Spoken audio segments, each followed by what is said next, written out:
Sunitha Williams സുരക്ഷിതയാണ്. അവരെന്നാണ് ഭൂമിയിലേക്ക് തിരിച്ചു വരുന്നത്? ഹായ്, വൈദ്യരാജ് ശാസ്ത്രലോകത്തിലെ പുതിയൊരു വീഡിയോയിലേക്ക് എല്ലാ കൂട്ടുകാർക്കും സ്വാഗതം. കഴിഞ്ഞ ദിവസം ശാസ്ത്രലോകത്തിൽ ഒരു ഫേസ്ബുക്ക് ലൈവ് വന്നിരുന്നു. അന്താരാഷ്ട്ര ബഹിരാകാശ നിലയത്തെ ലൈവ് നമ്മൾ അന്ന് കണ്ടു. കൂടാതെ പ്ലാനറ്റ്സിനെയും കണ്ടു. അന്ന് ഏറ്റവും കൂടുതൽ ആളുകൾ സംശയം ചോദിച്ചത് സുനിത വില്യംസ് എന്നാണ് തിരിച്ചു വരുന്നത്, അവർ സുരക്ഷിതമാണോ എന്നൊക്കെയാണ്. തീർച്ചയായിട്ടും സുനിത വില്യംസ് സുരക്ഷിതയാണ്. സുനിത വില്യംസ് മാത്രമല്ല, അവരുടെ കൂടെ അന്ന് സ്പേസിൽ പോയ ബുച്ച് വിൽമോറും സുരക്ഷിതനാണ്. ഇതിനെക്കുറിച്ച് ആദ്യമായി കേൾക്കുന്ന ആളുകളുടെ അറിവിലേക്ക്, സുനിത വില്യംസും ബുച്ച് വിൽമോറും ജൂൺ 8-നാണ് സ്പേസിൽ പോയത്.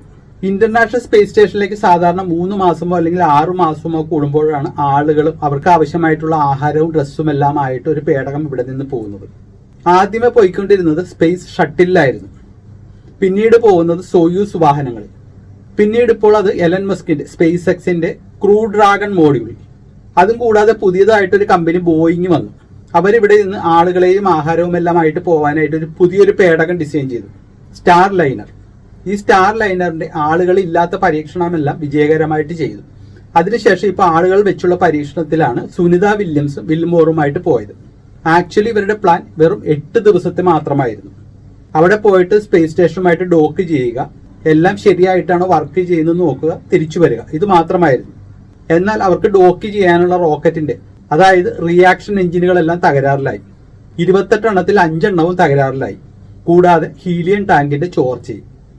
അവരതെല്ലാം റിപ്പയർ ചെയ്യാൻ ശ്രമിച്ചു. 1-2 മാസം ശ്രമിച്ചിട്ട് അത് പരാജയപ്പെട്ടു. അതിനുശേഷം അവർ പൂർണ്ണമായിട്ട് ISSലേക്ക് മാറി.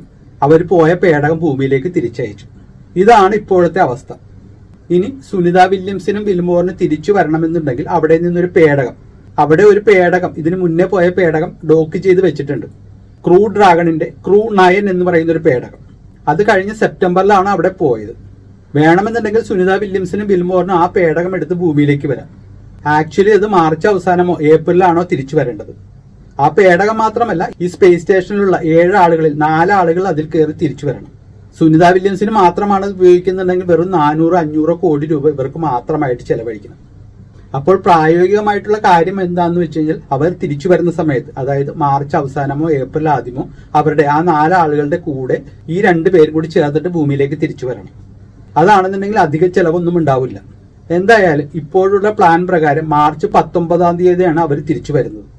ചിലപ്പോൾ അത് മാർച്ച് അവസാനമോ അല്ലെങ്കിൽ ഏപ്രിൽ ആദ്യമോ ഒക്കെ ആയേക്കാം. അതിനു മുന്നേ ഇവിടെ നിന്ന് സ്പേസ് എക്സിന്റെ ക്രൂ 10 അങ്ങോട്ട് ആളുകളുമായിട്ട് പോകണം.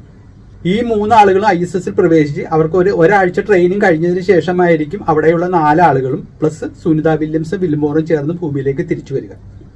അവരവിടെ തീർത്തും സുരക്ഷിതമാണ്. സുനിത വില്യംസ് മാത്രമല്ല, സുനിത വില്യംസും ബുച്ച് വിൽമോറും കൂടെ ISSലുള്ള 7 ആളുകളും. അവർക്കെല്ലാമുള്ള ആഹാരവും എക്സർസൈസ് ചെയ്യാനുള്ള മെഷീനും എല്ലാ സൗകര്യങ്ങളും അവിടെയുണ്ട്.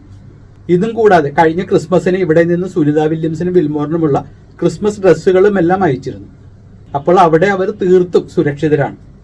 മിക്കവാറും മാർച്ച് 19-ാം തീയതിയോ അല്ലെങ്കിൽ ഏപ്രിൽ ആദ്യമോ ഇതിനുള്ളിൽ അവർ ഭൂമിയിലേക്ക് തിരിച്ചു വരും. ഇതുപോലെ വിജ്ഞാനപ്രദമായ കാര്യങ്ങൾ സ്ഥിരമായിട്ട് അറിയുവാനായി ശാസ്ത്രലോകം ഫോളോ ചെയ്യാം. ശാസ്ത്രലോകം വാട്സ്ആപ്പ് ഗ്രൂപ്പിൽ ചേരുവാനുള്ള ഫോൺ നമ്പർ താഴെ കൊടുത്തിട്ടുണ്ട്. Thanks for watching. ശാസ്ത്രലോകത്തിന് വേണ്ടി വൈദ്യരാജ്.